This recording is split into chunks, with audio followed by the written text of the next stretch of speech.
सभी भक्तों को सादर प्रणाम। श्री सुखदेव जी महाराज ने गंगा जी के तट पर भरतवंश शिरोमणि परीक्षित को प्रभु की पावन कथा को सुनाते हुए बोले, परीक्षित, भगवान श्री कृष्ण अपने साथी ग्वालबालों को मृत्यु रूप अघासुर के मुंह से बचाने के बाद वे उन्हें यमुना के पुलिन पर ले आए और उनसे कहने लगे, मेरे प्यारे मित्रों, यमुना जी का यह पुलिन अत्यंत रमणीय है। देखो तो सही, यहाँ की बालू कितनी कोमल और स्वच्छ है। अब हम लोगों को यहाँ भोजन कर लेना चाहिए, क्योंकि दिन बहुत चढ़ आया है और हम लोग भूख से पीड़ित हो रहे हैं। बछड़े भी पानी पीकर समीप ही हरी हरी घास चरते रहेंगे। ग्वालबालों ने एक स्वर से कहा, ठीक है, ठीक है।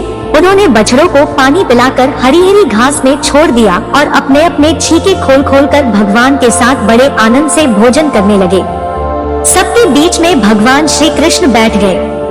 उनके चारों ओर ग्वालबालों ने बहुत सी मंडलाकार पंक्तियां बना ली और एक से एक सटकर बैठ गए। सबके मुंह श्री कृष्ण की ओर थे। वनभोजन के समय श्री कृष्ण के साथ बैठे हुए ग्वालबाल ऐसे शोभायमान हो रहे थे मानो कमल की कर्णिका के चारों ओर उसकी छोटी बड़ी पंखुड़ियां सुशोभित हो रही हो। कोई पुष्प तो कोई पत्ते और कोई छाल एवं पत्थरों के पात्र बनाकर भोजन करने लगे। भगवान श्री कृष्ण ने मुरली को तो कमर की फेंट में आगे की ओर खोस लिया था। सिंगी और बेंत बगल में दबा लिए थे। बाएं हाथ में बड़ा ही मधुर घृत मिश्रित दही भात का ग्रास था। ग्वालबाल उनको चारों ओर से घेर कर बैठे हुए थे। जो समस्त यज्ञों के एकमात्र भोक्ता है, वे ही भगवान ग्वालबालों के साथ बैठकर इस प्रकार बाल लीला करते हुए भोजन कर रहे थे। स्वर्ग के देवता भी आश्चर्यचकित होकर यह अद्भुत लीला देख रहे थे। इस प्रकार भोजन करते करते ग्वालबाल भगवान की इस रसमयी लीला में तन्मय हो गए। उसी समय उनके बछड़े हरी हरी घास के लालच से घोर जंगल में बड़ी दूर निकल गए। जब ग्वालबालों का ध्यान उस ओर गया, तब वे भयभीत हो गए।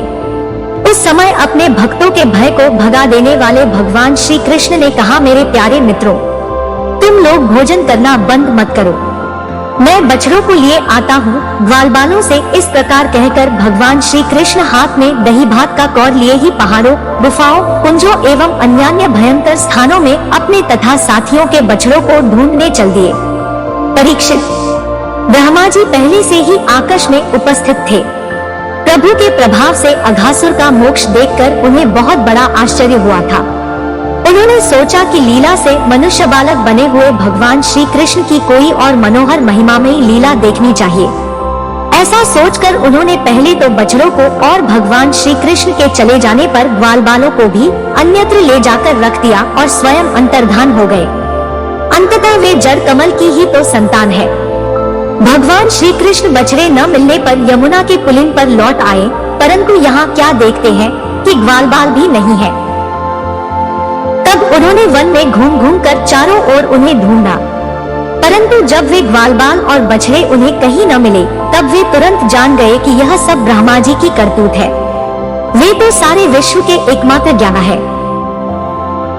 अब भगवान श्री कृष्ण ने बछड़ों और ग्वालबालों की माताओं को तथा ब्रह्मा जी को भी आनंदित करने के लिए अपने आप को ही बछड़ों और ग्वालबालों दोनों के रूप में बना लिया, क्योंकि वे ही संपूर्ण विश्व के कर्ता सर्वशक्तिमान ईश्वर है। उनके पास जितनी और जैसी छड़िया, सिंगी, बांसुरी, पत्ते और छीके थे, जैसे और जितने वस्त्राभूषण थे, ठीक वैसे ही और उतने ही रूपों में सर्वस्वरूप भगवान श्री कृष्ण प्रकट हो गए। सर्वात्मा भगवान स्वयं ही बछड़े बन गए और स्वयं ही ग्वालबाल। अपने आत्मस्वरूप बछड़ों को अपने आत्मस्वरूप ग्वालबालों के द्वारा घेरकर अपने ही साथ अनेकों प्रकार के खेल खेलते हुए उन्होंने ब्रज में प्रवेश किया। परीक्षित, जिस ग्वालबाल के जो बछड़े थे, उन्हें उसी ग्वालबाल के रूप से अलग अलग ले जाकर उसकी बाखल में घुसा दिया और विभिन्न बालकों के रूप में उनके भिन्न भिन्न घरों में चले गए। परीक्षित, इसी प्रकार प्रतिदिन संध्या समय भगवान श्री कृष्ण उन ग्वालबालों के रूप में वन से लौट आते और अपनी बाल सुलभ लीलाओं से माताओं को आनंदित करते। परीक्षित, ग्वालबाल की माताओं और बछड़ों की माता गौओं में अपने असली पुत्रों की अपेक्षा उस समय स्नेह कई गुना अधिक हो गया था, क्योंकि उनके बच्चे के रूप में स्वयं भगवान उनका स्तनपान जो कर रहे थे। इसी प्रकार जब 1 वर्ष पूरा होने में 5-6 रातें शेष थी, तब प्रतिदिन की तरह भगवान श्री कृष्ण बलराम जी के साथ बछड़ों को चराते हुए वन में गए। उस समय गौएं गोवर्धन की चोटी पर घास चर रही थी। वहां उन्होंने ब्रज के पास ही चलते हुए बहुत दूर अपने बछड़ों को देखा। बछड़ों को देखते ही गौओं का वात्सल्य स्नेह उमड़ आया। वे अपने आप की सुध-बुध खो बैठी और ग्वालों के रोकने की कुछ भी परवाह न कर जिस मार्ग से वे न जा सकते थे, उस मार्ग से हुंकार करती हुई बड़े वेग से दौड़ पड़ी। उस समय उनके थनों से दूध बहता जाता था और उनकी गरद में सिकुड़कर डीर से मिल गई थी। वे पूंछ तथा सिर उठाकर इतने वेग से दौड़ रही थी कि मालूम होता था मानो उनके 2 ही पैर हैं।